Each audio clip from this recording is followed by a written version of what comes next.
아, 이번 시간은 구원에 이르는 회개가 무엇인가에 대해서 구원의 복음 메시지의 두 번째 시간입니다.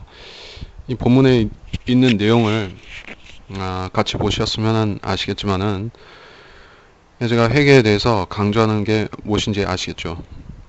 고린도후서 7장 10절이 말씀하는 하나님이 뜻대로 하는 슬픔 그것이 무엇인가 하는 것을 우리가 성경을 통해서 살펴보고자 하는 것입니다.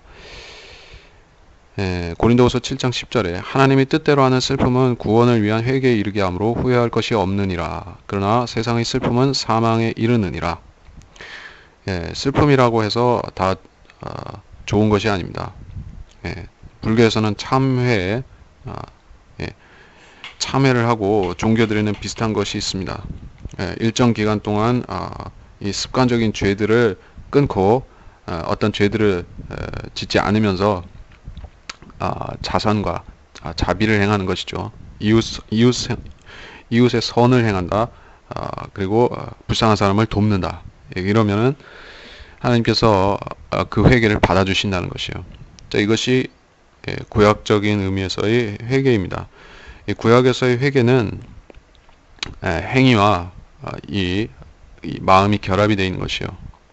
물론 참 회개라는 것은 행동이 결국엔 수반되게 되어 있습니다. 그래서 참으로 예수 그리스도를 영접한 사람은 그 행실까지도 깨끗해지는 것이 온전한 회개를 이룬 것이죠. 근데 이 구원 자체는 마음을 돌이키는 것이지 행동을 돌이킨 것이 아닙니다. 행동을 돌이키는 것은 결과로서 따라오는 것이다. 그리스도인이 성장과 관련이 있다 하는 것이죠. 그러한 차이가 왜 있는가 하는 것을 우리가 구약과 또 사복음서, 사도행전 그리고 신약 사도 바울의 은혜 복음의 차이점을 통해서 보는 것이죠. 그래서 회개란 어떤 것인가? 하나님께서 주시는 슬픔이 무엇인가 하는 것을 우리가 이사야서에서 잠시 보고자 하는 것입니다. 이사야서 6장에 보면은 이사야가 하나님을 직접 대면해서 보는 장면이 있습니다. 이사야서 6장 5절에 보면 이러죠. 그때 내가 말하기를 내게 화로다 내가 끊어졌도다. 이는 내가 불결한 입술을 가진 사람이며 내가 불결한 입술을 가진 백성 가운데 거하면서 내 눈으로 왕 곧 만군의 주를 배웠음이라 했더니 그때 스랍들 중 하나가 제단에서 핀 숯을 집게로 집어 그 손에 가지고 내게로 날아와서 그것을 내 입에 대며 말하기를 보라 이것이 내 입술에 닿았으니 네 죄악이 제하여졌고 네 죄가 깨끗게 되었도다 하더라. 자, 이게 일시적인 이 정죄가 해소된 일시적인 정결케 됨을 말하는 것이죠. 숯을 가지고 불이죠. 불을 가지고 죄를 정결케 만든다는 것은 영원하지 못한 것이요. 자, 이것으로 인해서 이사야가 영원한 속죄를 받았고 우리가 받은 것 같은 구원을 받는 것입니까? 하면은 그렇지가 않죠. 하나님께서 그 죽지 않게 하기 위해서 하나님을 보면서 죽지 않게 하려고 일시적으로 정결케 만들어 주신 것이에요. 영원한 속죄는 될 수가 없었죠. 자, 일시적인 속죄가 있고 영원한 속죄가 있는 것이요. 이 구약에서 드린 제사, 이 짐승 제사라는 것은 번제, 희생제라는 것은 이사야의 입술에 댄 스랍이 집어준 그 제단의 숯과 같은 것이었어요. 일시적으로는 정결케 만드는 효과가 있죠.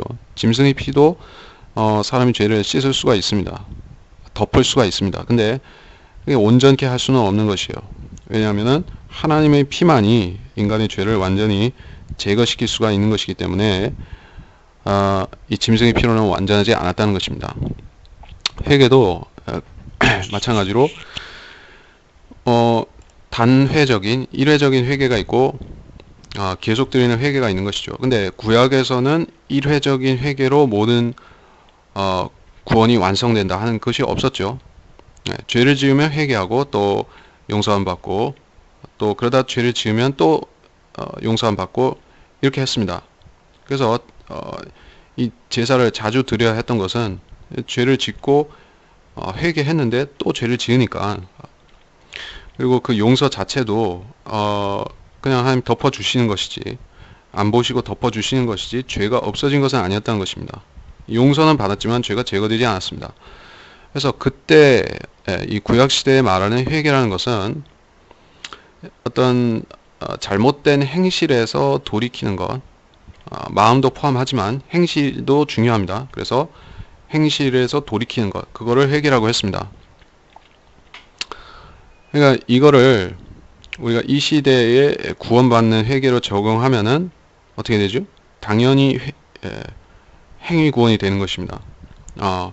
이웃에게 선을 베풀면은 그게 회개한 것이라. 그러면 예수 믿는 효과가 있습니까? 아니면 그렇지 않죠. 이 카톨릭에서 하듯이 이웃 사랑을 베풀면은 저 과원이 양로원에 가서 봉사하면 우리 죄가 지어집니까? 예, 그렇지가 않죠. 뭐 아니면은 내가 이웃에게 돈을 띄워 먹었는데 그걸 갚아주고 몇 배로 갚아주고 잘해주면 내가 죄가 용서를 받느냐, 그런 것이 아니죠. 예, 사기친 돈을 돌려준다고 해서 죄 지은 것이 없어지는 게 아닙니다. 근데 구약에서는 그런 식으로 하나님께서 이 어린 양의 피가 아직 흘려지지 않았으니까 사람의 행실을 보고 눈 감아 주시는 것이요. 그래, 그렇게 하니 내가 받아주겠다. 행실을 고치면은 하나님께서 인정해 주신다는 것이었습니다. 근데 지금은 온전케 돼야 되는 것이지, 이 죄들이 없어지고 온전케 돼야 되는 것이지, 뭐 그냥 덮어준다, 그런 게 아닙니다. 그래서 마태복음에서 말씀하는 회개가 무엇인가? 천국이 가까웠느니라에 앞서서 회개를 선포했었죠. 이건 구약식 회개와 똑같이 이어지는 것입니다. 마태복음 3장 2절을 잠깐 보면 말하기를 너희는 회개하라 천국이 가까이 왔느니라고 하니, 그리고 3장 11절에서는 나는 정녕 회개시키기 위하여 너희에게 물로 침례를 주거니와 내 뒤에 오시는 분은 나보다 더 능력이 많으시니, 이 말씀이 있는데, 회개시키기 위하여, 예, 여기서는 회개시키기 위하여 침례를 준다고 했습니다. 그리고 3장 8절에서는 회개에 합당한 열매들을 맺으라 이렇게 했습니다. 그리고 4장 17절에서는 회개하라 천국이 가까웠느니라. 주님께서도 회개에 대한 메시지를 전파하셨습니다. 그리고 마태복음 9장 13절에서는 나는 자비를 원하고 희생제를 원치 아니하느니라는 말씀의 의미를 배우라. 나는 의인들을 부르러 온 것이 아니요 죄인들을 불러 회개에 이르게 하려고 왔노라고 하시니라. 이 회개라는 것은 복음에 앞서서 뭐든지 왕국복음도 똑같습니다. 왕국복음, 천국복음도 먼저 회개이고 그 다음에 그 사람들을 회복시켜 주시는 것이에요. 받아주시는 것이요. 하나님께서 주님께서 사람들을 받아주시려면 왕국복음도 똑같습니다. 먼저 회개하고 그 다음에 받아주신다는 얘기예요. 그냥 뭐 적당히 받아주신다는 것이 아닙니다. 그리고 이 왕국복음에서 회개한다는 것은 구약과 유사한 것입니다. 그러니까 거기서는 이 왕국복음에서의 회개는 주 예수 그리스도를 그분을 메시아로 믿는 것, 그것이 들어간 것이에요. 구약에서는 그게 없었죠. 예수 그리스도가 빠져 있었죠. 그러니까는 행실의 비중이 상당히 높았는데 이 왕국복음에서는 핵심은 먼저 믿음입니다. 예수 그리스도를 마음의 구주로 믿어야 되겠죠. 그리고 메시아로 믿고 구주로 믿고 그 다음에 자기 행실을 고쳐야 되는 것이에요. 예, 행실을 고치고 주님께서는 이 율법 시대에 역사하셨으니까는 이 율법에 대해서 얘기를 하셨어요. 그리고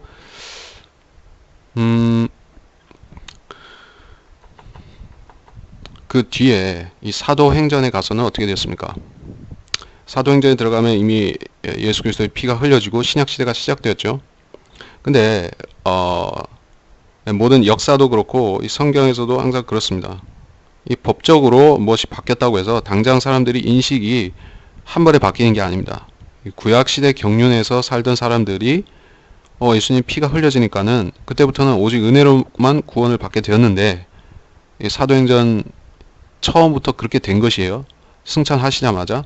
그러니까 실질적으로 사람들이 그때는 예수 그리스도를 믿음으로 구원을 받게 된 것입니다. 근데 그거를 전파하는 사람이 아직 없죠. 사도 바울이 아직 없죠. 그리고 이 11사도들은 이 사도들은 이 은혜 복음에 대해서 아직 계시를 못 받았습니다. 왜냐하면 그걸 사도 바울에게 주시기로 작정했기 때문에. 그래서 어떻게 설교했었는가? 사도행전 2장 38절에 보면 베드로가 회개하라. 그리고 죄들을 사함받은 것으로 인하여 너희 각자는 예수 그리스도의 이름으로 침례를 받으라. 그리하면 너희가 성령의 선물을 받으리라. 여기서 회개하라 했는데 무슨 회개를 하라고 했습니까? 여기 2장 본문에서 보면 너희가 예수 그리스도를 십자가에 못 박고 죽인 그 죄를 회개하라.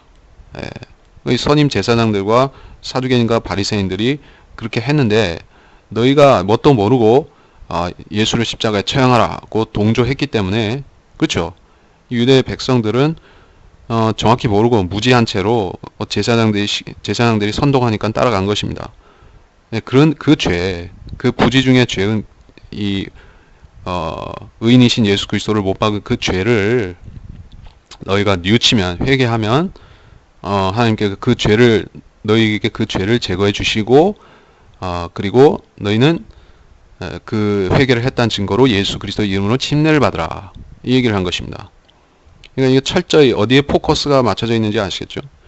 모든 죄를 다 회개하고 용서받는 것이 아니라 특별히 예수 그리스도를 너희 민족이 못 박은 그 죄를 뉘우치면은 하나님께서 너희에게 성령을 주신다.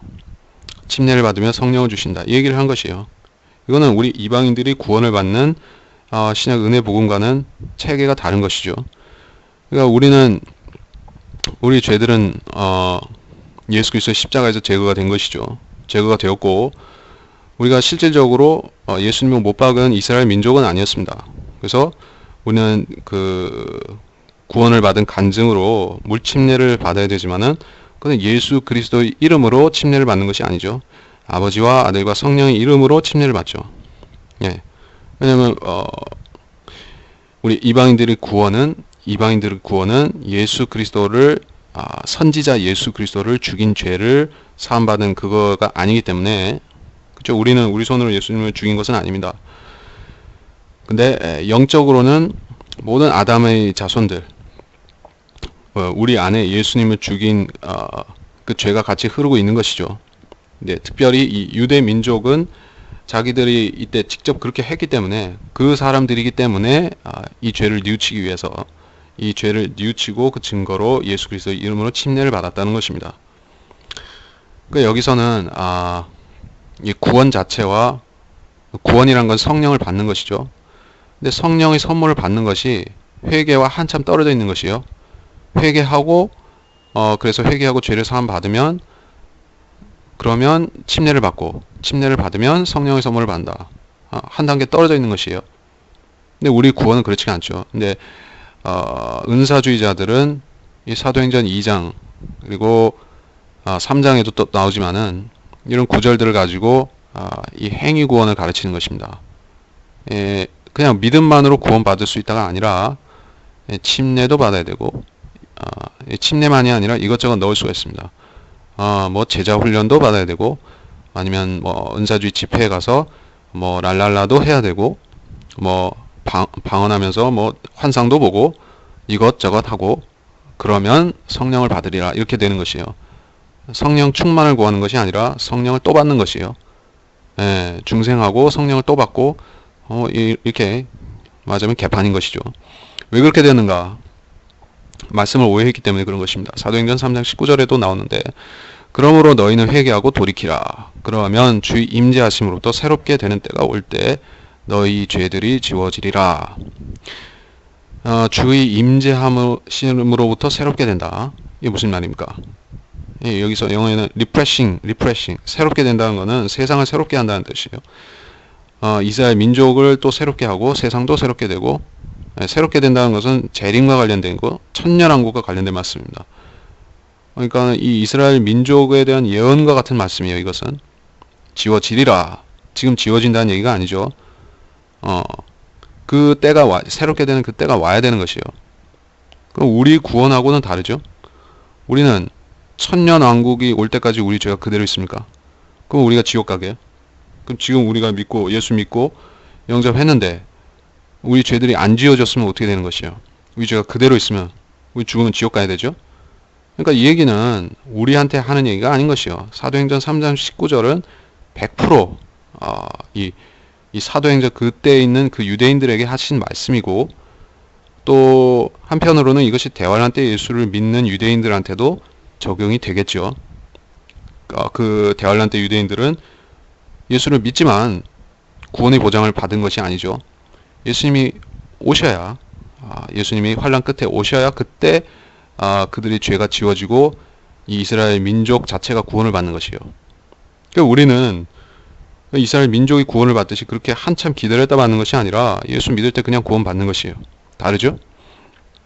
이 회개, 같은 회개라고 해도 말이 같이 이 내용은 실질적으로 다른 것입니다. 그리고 우리한테 해당되는 회개라는 말씀을, 회개라는 단어가 나오는 그 말씀을 좀 더 찾아보겠습니다.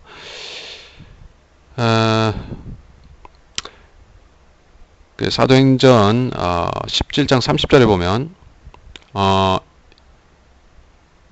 이거 하나 보면 되겠어요. 이 무지 때에는 하나님께서 눈 감아 주셨으나 이제는 어디에 살고 있는 어떤 사람에게도 회개하라고 명령하고 계시니라.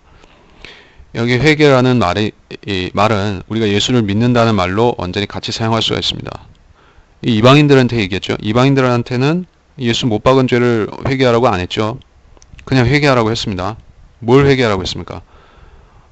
이 사도행전 17장 30절에서는 이 아테네에서 이 우상 숭배자들한테 하는 얘기입니다. 이 무지 중에서 하나님이 아닌 그 거짓 신들, 천사들이죠. 마귀들을 숭배한 것입니다.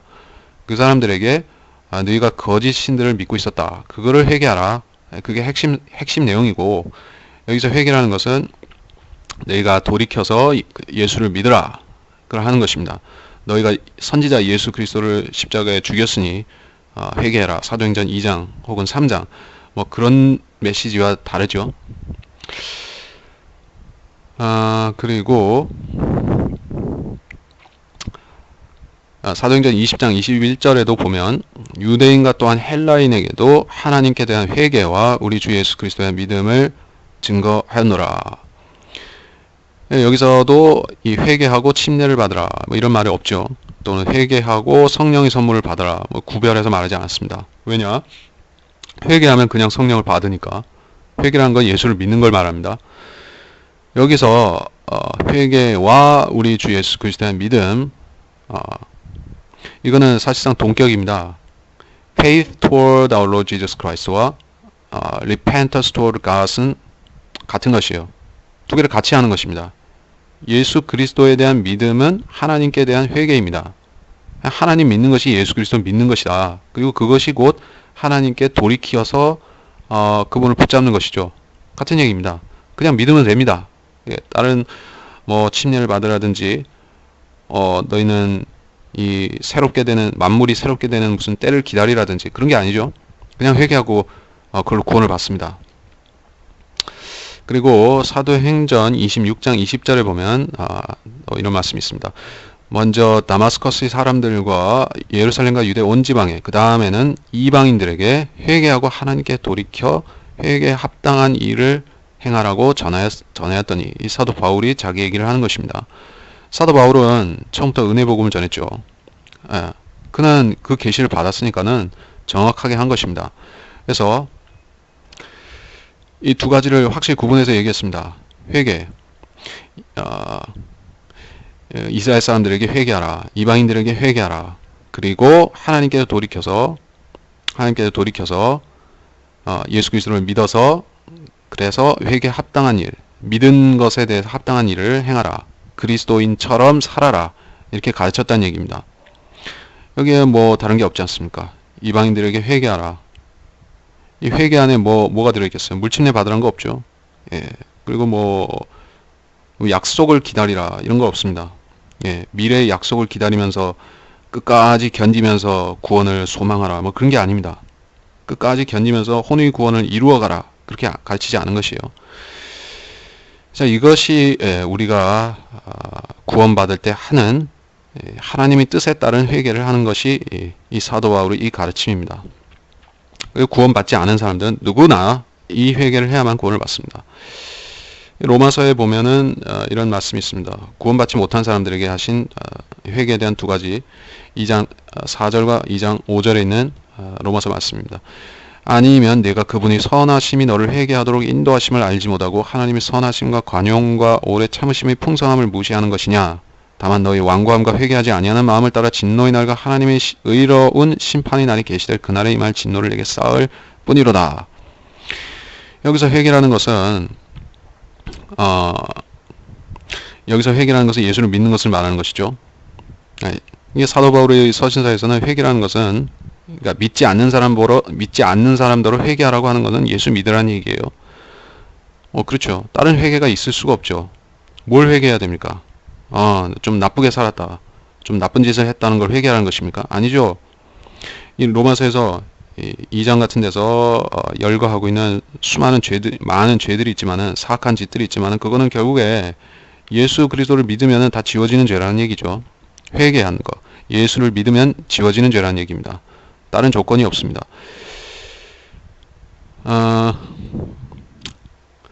그리고 구원받은 사람도 물론 회개를 해야 됩니다. 네, 이번 시간에 다룰 것은 아니기 때문에 구원받기 위한 회개를 말하는 것이기 때문에 그것만 하겠습니다. 네, 그리고 핵심 구절인 고린도후서 7장 10절이죠.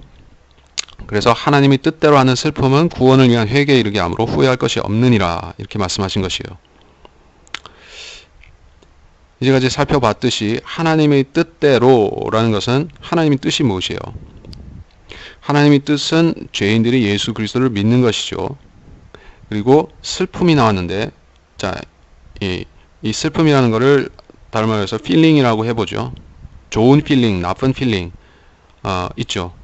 그러니까 구원받을 때 두 가지 다 경험할 수가 있습니다. 나쁜 필링이 무엇이죠? 내가 이제까지 더러운 죄인으로 살았구나. 내가 심각한 죄인이었구나. 수치스럽죠. 예. 사람들이 내 죄를 몰랐는데, 나도 내 죄를 잘 모르고 그냥, 더러운 죄인으로 살았었는데, 알고 보니까 내가 심각한 죄인이었다. 얼마나 수치스러운 일인가. 그리고 후회도 되고, 내가 진작에 왜 이 예수를 믿지 않았을까. 후회도 되면서, 그런 슬픔이 있는 것이요. 이게 하나님께서 주시는 합당한 슬픔이다. 하나님께서 회개의 이런 수단으로 주시는 슬픔이다. 그러니까 구원받을 적에 전혀 아무 슬픔도 없이, 슬픔이라고 해서 무슨 뭐 눈물을 질질 흘린다는 그런 뜻은 아닙니다. 눈물을 흘릴 수도 있고 안 흘릴 수도 있죠. 예, 뭐 안구 건조증이 걸렸거나 뭐 이 정신 상태가 좀 해롱해롱하면 눈물 안 흘릴 수도 있고, 뭐 아니면은 뭐 흘릴 수도 있고, 그게 중요한 게 아니라 마음에 찔림이 온다는 것이에요. 예, 그러면은 감정이 있죠. 슬픈 감정이 있죠. 그래서 구원받을 때 이런 것이 복합적으로 한 번에 일어나는 것이요. 슬프면서 내가 그런 죄인으로 살았구나, 더러운 죄인으로 살았구나 하면서 슬프면서 이런 죄인을 하나님께서 받아주시는구나, 예수님의 피로 씻겨주시고 받아주신다 하는 기쁨이 또 교차하면서 슬픔과 기쁨이 순간에 왔다 갔다 하는 것입니다. 그렇죠? 그래서 사실 순간에 사람이 구원받을 때 이렇게 막 눈물 흘리고 할 짬이 없이 그냥 기쁘다로 이렇게 감정이 바뀌어질 수가 있습니다. 그러니까 참된 구원을 받을 때 꼭 뭐 눈물을 많이 흘려야 된다, 그것이 아닌 것이요. 정직하게 예수님을 시인했으면 구원을 받았는데 하나님께서 그 속에 마음에 분명히 슬픔을 주셨을 거예요. 찾아보면 다 있다는 얘기죠. 내가 구원받을 적에 나 자신에 대해서 무엇을 알았는가, 무엇을 생각했고 뭘 느꼈는가 한번 돌이켜보면 다 있는 것입니다. 내가 죄인인 줄 알았겠죠. 내가 심각한 죄인이라는 걸 알았겠죠. 더러운 죄인이라는 사실을 깨달았었던 것이죠. 내가 내 힘으로 어쩔 수 없구나. 나는 정말 가증스러운 죄인이었다. 지독한 죄인이었다 하는 걸 알았던 것이에요. 예, 마음으로 느끼고 찔림이 있었고 슬픔도 있었습니다. 그리고 만일에 이 상태에서 사람이 머문다고 하면 어떻게 됩니까? 여기 말씀했듯이 세상의 슬픔은 사망에 이르느니라가 되는 것이죠. 세상의 슬픔이 있습니다. 그리고 그것은 사망에 이릅니다. 왜 그런가? 자살하는 사람들이 바로 이 세상의 슬픔에 빠진 사람들입니다. 이 세상 문화라는 것은 결국에 이 세상의 슬픔을 조장하는 것이요. 기쁨도 줄 수가 없어요. 그것은 일시적인 기쁨이지만은 허탈하니까 이 뭐 대중 문화에서 주는 것, 뭐 드라마, 영화, 음악, 대중음악 그런 데서 주는 기쁨도 있고 슬픔도 있고 한데 카타르시스, 예, 그렇게 표현하죠. 그 소설이나 그런 걸 읽으면 카타르시스를 느낀다. 근데 조금 지나 보면은 막 허무한 것입니다. 왜냐? 그 이야기들, 소설이니 뭐 영화니 음악이니 이런 것들은 결국에 다 죄인들이 다 신세 한탄하는 것이요. 그리고 이 자기 죄 문제를 해결 못해서 끙끙대는 이야기를 하는 것입니다. 물론 뭐 이 구원받은 사람이 쓰는 뭐 소설이라든지 영화는 좀 다르겠죠. 예, 그거는 감동을 주니까. 그거는 하나님이 뜻대로 하는 슬픔을 주는 그런 게 되겠죠. 근데 구원받지 않은 사람들이 만든 그러한 문화, 대중문화라는 것은 결국에 세상의 슬픔을 주는 것입니다. 그래서 그런 것에 흠뻑 젖어든 사람들, 특히 그거를 직접 이렇게 흠뻑 빠져서 하는 사람들, 연예인들 말이죠. 이런 그 탤런트들 같은 경우에는 얼마나 이 자극을 많이 받겠습니까? 세상의 슬픔에 그냥 쩔여지는 것이죠. 그러니까 자살을 많이 하는 것입니다. 탤런트들이 인생의 우리 보통 사람들이 인생의 슬픔, 허무, 이 죄인의 허무한 생애, 소망 없는 생애, 이것에 느끼는 이런 슬픔들을 그 사람들은 엄청나게 더 훨씬 많이 피부로 받는 것입니다. 그러니까는 그 사람들이 술과 마약과 뭐 이런 것을 계속 찾으면서 그렇게 될 수밖에 없어요. 허무하게 될 수밖에 없습니다. 그래서 자살도 하고. 그러니까 이게 바로 이 세상이 주는 슬픔이란 것이에요. 그러니까 이런 슬픔은 많이 경험할수록 좋지가 않습니다. 왜냐하면 그 인간을 파괴시키기 때문에. 근데 하나님의 슬픔은 전혀 다른 것이에요. 이게 수많은 시간을 그렇게 걸릴 필요도 없어요. 그러니까 이 구원받을 적에 자기가 죄인인 줄을 알면은 그걸로 충분한 것이에요. 정말로 자기가 죄인인 줄 알았으면은 마음이 얼마나 당혹스럽고 슬프고 그렇겠습니까? 근데 하나님께서 그 상태대로 죄인을 버려두지 않으시고 바로 구원시켜 주신 것이요. 바로 해답을 제시해 주신 것입니다. 그래서 예수 그리스도를 영접하고 바로 기뻐할 수가 있는 것이죠. 자, 이것이 우리 구원받을 때 우리가 받는 축복입니다. 예, 하나님께서 우리를 버림받은 마음에 두시지 않는다. 예. 그리고 마지막으로 그리고 마지막이 아니라 히브리서 6장 6절을 한번 보겠습니다. 여기서는 떨어져 나가는 사람들에 대한 얘기가 나오죠. 우리가 다른 시대 경륜에 속한 구원받은 사람들. 여기서 만약 떨어져 나간다면 다시 새롭게 하여 회개시킬 수 없나니 그들이 스스로 하나님의 아들을 다시 십자가에 못 박아 공개적으로 조롱함이라. 자, 이렇게 사도행전과 사도바울 서신서에서 봤던 교리와 또 다른 것이 하나 나왔습니다. 떨어져 나가면이라는 조건이 붙은 사람들. 무엇으로부터 떨어져 나간다는 얘기입니까? 이 사람들이 만일에 예수 그리스도의 지체가 되었다면은 떨어져 나갈 수가 없겠죠. 그거는 불변입니다.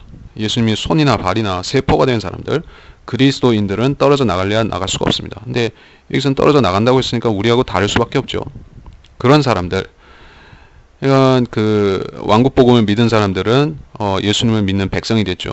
근데 떨어져 나갈 수가 있습니다. 그들이 떨어져 나간다는 것은 이 사탄에게 가서 붙는다는 얘기죠. 적그리스도에게 가서 붙는다는 얘기입니다. 그러면 회개시킬 수가 없다. 왜? 짐승의 표를 이미 받아버렸으니까. 받아서 이 마귀에 속한 이 짐승의 형상에 절하고 또 마귀 짓을 하게 되었으니까는 그때는 회개시킬 수 없다는 것입니다. 성경에 분명히 나와 있죠. 이 짐승의 표를 받은 자들은 저주가 임한다. 그는 육신에도 저주가 임할 것입니다. 그래서 회개시킬 수 없는 상태가 됩니다. 그들이 스스로 자의적으로 한다고 하는 것이죠. 하나님의 아들을 십자가에 못 박아 공개적으로 조롱한다. 이 대환란 때 이 짐승을 숭배하는 자들은 하나님을 공개적으로 또 자의적으로 욕하고 저주하는 것입니다. 그런 상태가 되는 것이요. 여기서 스스로라고 분명히 얘기를 했습니다. 누가 억압하고 강요해서 억지로 한다. 이게 아닙니다. 그러니까 우리 시대에 구원을 받은 사람이 성경을 많이 알건 모르건 간에 구원받은 사람이 이런 죄를 지을 수 있는가? 스스로 하나님의 아들을 십자가에 못 박아요. 어떻게 우리가 못 박지? 하나님의 아들이 우리 안에 계시고 우리가 하나님의 아들 안에 예수 그리스도 안에 있는데, 그러니까 성령 안에 있고 성령 우리 안에 있는 상태에서 어떻게 우리가 예수님을 십자가에 못 박을 수가 있습니까? 그게 우리 자신인데 말이죠. 우리가 예수님의 몸이 되었는데 말이죠. 이게 우리한테 해당이 일단 안 되죠. 해당이 안 될 뿐 아니라 적용할 수도 없습니다. 예. 그러니까 하나님의 아들 예수 그리스도가 다시 십자가에 못 박힐 수가 있습니까? 없죠. 없죠. 그분은 다시 못 박힐 수가 없습니다. 이미 영광을 얻으셨는데 어떻게 그렇게 될 수가 있겠습니까? 그러니까 여기서 그렇게 하는 사람들이 누구인가 하면은 이 사탄의 종교, 이 로마 카톨릭이죠. 거기서 미사를 드리는 그런 종교 행위를 하는 사람들이 한테 직접적으로 해당이 됩니다. 예, 물론 이 카톨릭에 있는 사람들도 지금 회개하면은 구원을 받지만은, 자, 이 시대에서 대환란으로 넘어갔는데 계속 그렇게 살고 있다고 하면 어떻게 되겠습니까? 그때가 되면은 정말로 그것은 신성모독이죠. 다시는 구원을 받을 수가 없습니다. 왜냐하면은 그때는 한번 회개하면은 돌아서서는 안 됩니다. 예, 한번 회개했다가 짐승이 표 받았다가 또 회개하고 또 표 받았다가 이게 왔다 갔다가 할 수가 없습니다. 예, 그러니까 그때가 되면은 이 짐승 종교 로마 캐토릭에서 드리는 미사를 드리면은 저주를 받는 것이죠. 쉽게 얘기해서 그렇다는 얘기고, 우리가 회개하고 예수를 믿은 것과는 다른 그런 말입니다. 여기서 회개시킬 수 없다. 예, 그들의 이 짐승을 경배하고 또 표를 받는 그 행위, 거기서 회개하는 것이 불가능하다 하는 얘기를 하는 것입니다. 그리고 마지막으로 베드로후서 3장 9절을 보고 마치겠습니다. 주의 약속은 어떤 사람들이 더디다고 생각하는 것 같이 더딘 것이 아니라 오직 우리에 대해 오래 참으시어 아무도 멸망하지 않고 다 회개에 이르게 하려 하심이라. 주의 약속은 재림이죠. 재림과 천년왕국. 그 약속이 더디다고 생각하는데 아니다.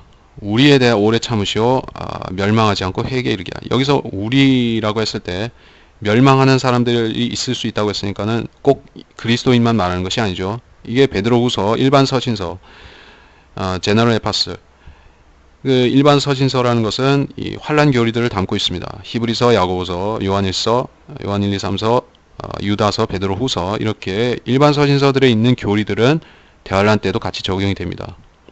그러니까 대환란 때 예수를 믿은 사람들은 멸망할 수도 있죠. 왜? 히브리서 아까 6장 6절에서 봤듯이 떨어져 나가면은 지옥에 가는 것입니다. 그러니까 대환란 기간이라는 것은 회개할 기간을 충분히 준 것이다. 이 세상 사람들에 대해서, 유대인에 대해서, 이방인들에 대해서 회개할 시간을 충분히 준 것이에요. 다 회개에 이르게 하려 하심이라. 참 우리 시대에도 모든 사람이 구원을 받고 진리의 지식이 이르기를 원한다고 하신 것과 마찬가지로 대환란 때도 아무도 멸망하지 않고 회개에 이르게 하려 하심이라는 뜻은 동일합니다. 그 얘기를 하는 것입니다. 이렇게 해서 여기서 회개라는 것은 예수를 믿는 것을 포함합니다. 예, 당연하죠. 그리고 여기서 주의 약속과 같이 언급했기 때문에 이거는 이 환란 때 예수를 믿고 계명도 지키고 그 사람들도 같이 얘기를 하는 것입니다. 그러니까 우리 시대의 이 회개하고 조금 다르겠죠. 이게 마지막으로 하려고 했었는데 계시록에도 회개에 대한 말씀들이 많이 나오니까 거기서 한두 구절만 여기서 한 구절만 보겠습니다. 예, 요한계시록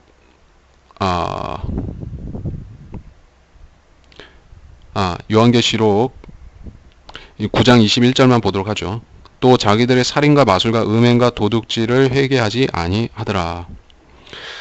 그러니까 이 율법 시대에도 그랬고 이 대환란 시대에도 마찬가지로 행위입니다.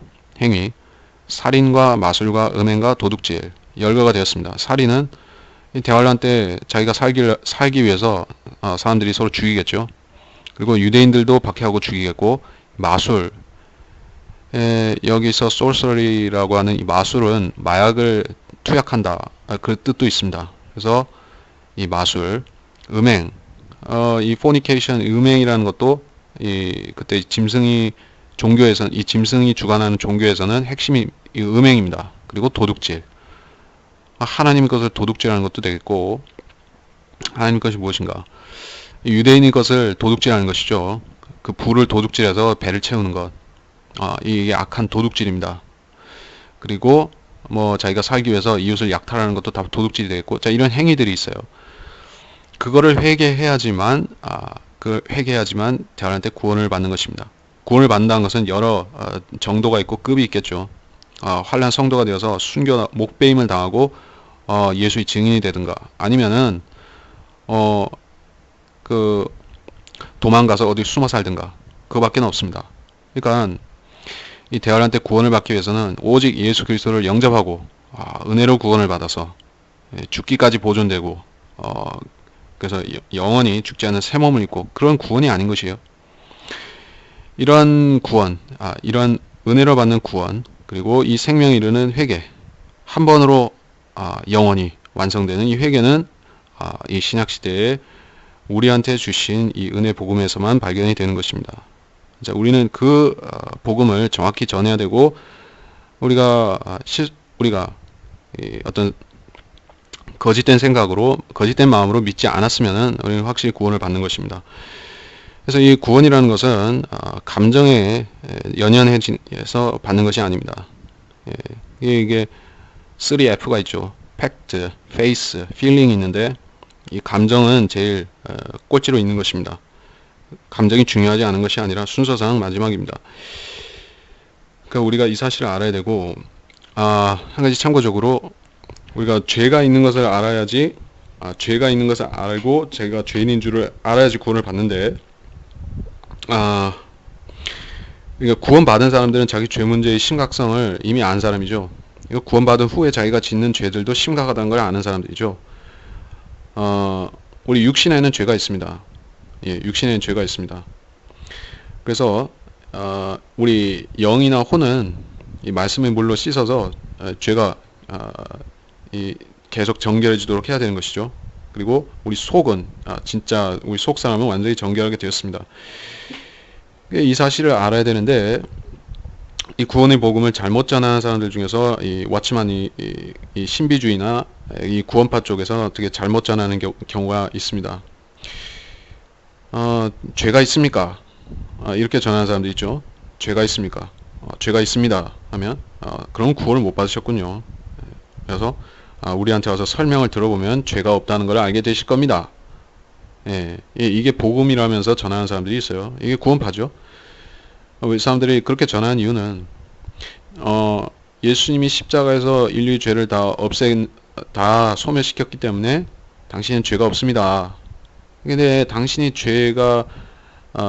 죄인인 이유는 죄가 없어졌다는 걸 모르기 때문에 죄인입니다. 모른다, 안다, 모른다, 안다.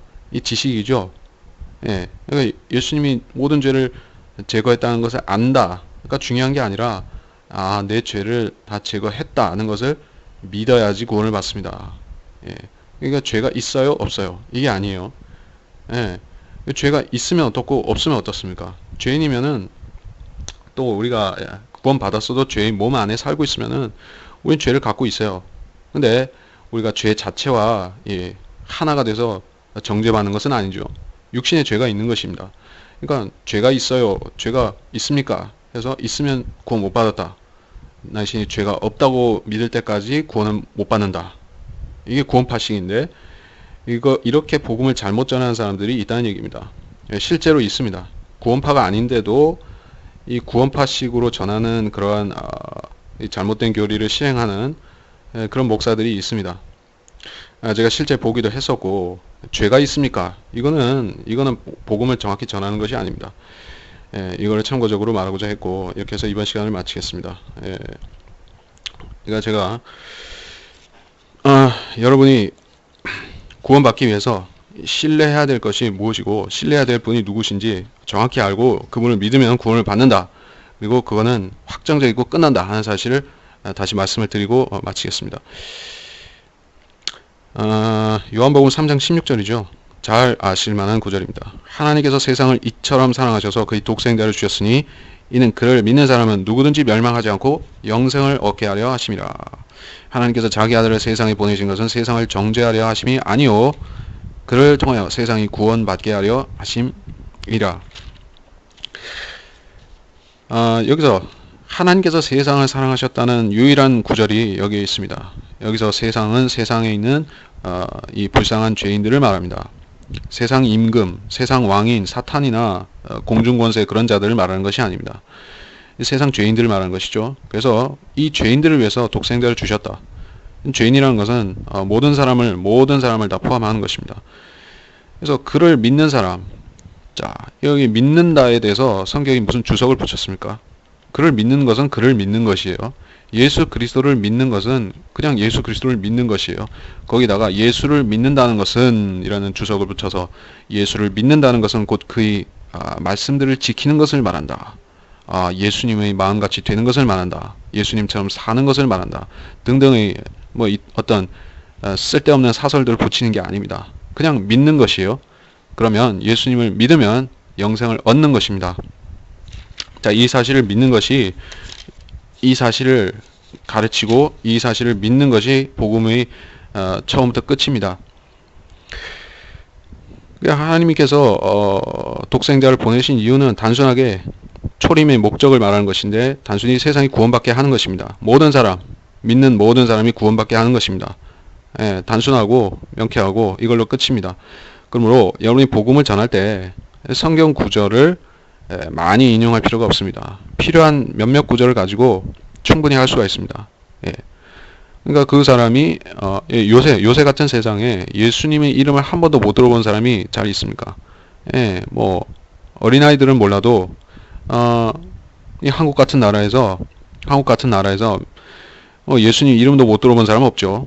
그러니까 장황하게 예수님은 BC 4년에 태어나셔서 예수님의 계보가 어떻게 되고요. 뭐 이런 식으로 갈 필요가 없죠. 그냥 예수님 전하면 됩니다. 예수 그리스도, 주 예수 그리스도. 모르는 사람이 없죠. 그러니까 오인하는 사람들한테는 바로 잡아줘야 된다. 예수님은 이스라엘의 선지자 양반이 아닌가 하는 사람들한테는 아니다. 예수님은 소크라테스나 플라톤이나 이런 선각자가 아닌가 하는 사람들한테는 아니다 하면 되는 것이고, 오해만 바로잡아주면 되는 것입니다. 그 오해를 바로잡아주고 그분이 여러분의 죄를 대속한 구세주라는 사실을 믿게 하면 되는 것입니다. 이게 어려운 일이 아니죠. 그러니까 성경을 거부한 사람들은 모두 다 이 착각 속에서 그렇게 한다. 그 착각을 뒤집어 주는 것은 말씀 역구절로 그냥 간단히 되는 것입니다.